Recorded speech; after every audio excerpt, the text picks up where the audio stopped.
Immediate Bosque project is to set up a white sheet outside and a bright light in front of it.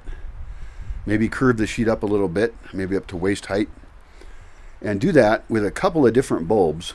Do that a little bit far away from each other at the same exact time, so there's no time of day issue. And have a bulb of different wavelengths. So what would happen if we put one up that was a UV bulb? What would happen if we put up a warm white bulb, a cold white bulb? And all these should be LEDs. I'm only interested in LEDs. Except I only have a compact fluorescent for black light. I need an LED black light bulb, actually. Need being relative. You can actually use that to look for scorpions. In fact, I have a very small LED flashlight. I would love to get a bigger one. Because at night you can walk around and they fluoresce. They're fluorescent or whatever. They look black, but they're very colorful, or they're bright, I guess. And then, okay, so you got your sheet, you got your lights, and then see how many insects are drawn to which one. Capture those insects. Probably not kill them, although if there's a bunch of them, whatever. And start an insect collection. So because I run into dead insects as well. So I should have a really good insect collection. I think I have a little book about that. But the most important part is to put them into a well-lit thing, like a bunch of light, and photograph the hell out of them. And some of them are small. So we would need really good macro cameras. And in some cases, we should actually have a microscope for certain types of tiny bugs. If we have a microscope, there's a lot more bugs out there than before. But in this case, I'm just talking about insects, and probably mostly flying insects, I guess. And the idea is that you could capture them because they'd be drawn to the white sheet, right? And then we'd have to capture them in a little net or something, and then get them into this light box and then photograph them.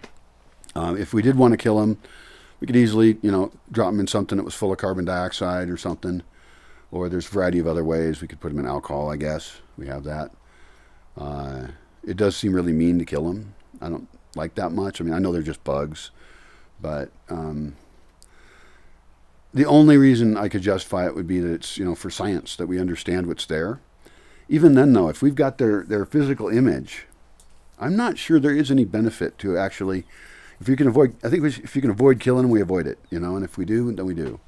But I don't think we should make that as a goal to do, because all we really need is their image.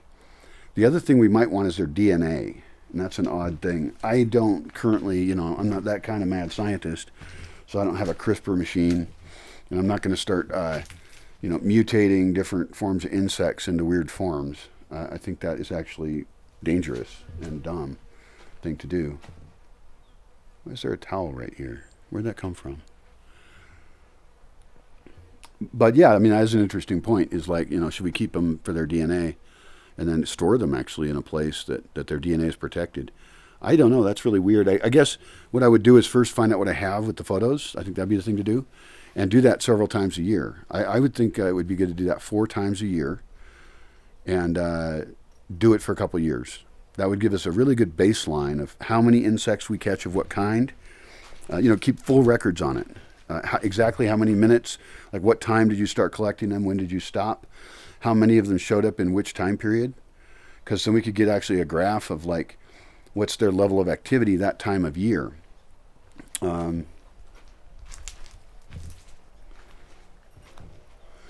And I suppose the times to do it, if I'm really thinking about it, would be the equinoxes and the solstices. That makes a lot of sense to me. Because you can remember it. It's an activity you do every solstice, every equinox. Could be the night before. I don't know if it helps to go out a couple nights. It might. Maybe the first time we go out a couple of nights, so we see if there's a difference between nights. Because we want to test our process, our methodology here. And so we might over-extrapolate our conclusions, or over-extrapolate our data and come to the wrong conclusions quite easily, if we don't kind of do experiments more than once. Because if there's variability in the results, then we know that we're not doing it right. So that's a huge problem. Insect hunting. I love it. That's great. Also, it would be interesting, like with the grasshoppers, for example, they're actually a biological problem here where they eat the crops very rarely. something like about every 10 years there's a big grasshopper infestation. And I only had it really bad one year, and people closer to the lake had it worse. But studying that would be very useful, like counting grasshoppers. They would not fly at the sheet though. So those would have to be inventoried in a different way. And actually being able to know when they're the most active, what time of the year, and then always be checking in a week or two around that how many we find out there. Try and count them up, like pick or some way of doing it, even if it's an estimate, of like there was a lot, there was a little. But it would be really handier if we actually said, okay, in this square meter of potted plants, we found 30 or we found 2. There's a big difference. So I think getting overly scientific about it will actually pay off, because we might be able to then sense a pattern in the years of how grasshoppers work and prepare for them. Although there's not a lot to prepare. My advice with grasshoppers is real simple. Collect them in bags, put them into a big huge thing of hot water, a big barrel, right? And that kills them, and it sterilizes them, and then dehydrate them. They can carry tapeworm eggs. They make an excellent protein powder. You can just eat them the way they are, and they eat them that way in Oaxaca. Very traditional food. You have some mezcal, and you got your grasshoppers there. They look like little aliens, though, and I don't like to. I eat them. I eat them, because it's funny. But I wouldn't do it because I wanted to. Really, they just kind of creep me out. So the best use of those, for a couple of reasons, is to dehydrate them completely, and then grind them into a fine powder, and then store that powder as an emergency food for as long as you want, and or you start using it. But you should always have a backlog of it, because then you have this amazingly protein-filled powder, and you can deliver it to people. Now, obviously, you don't give that to vegetarians. They don't want it. But not everybody's a vegetarian.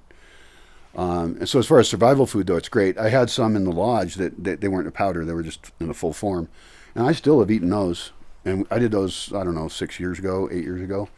And they just don't go bad as long as they're kept in a dry jar, in this case. I don't even have a desiccant in there or anything to keep them crisp. So, yeah, collecting insects, home science, yay.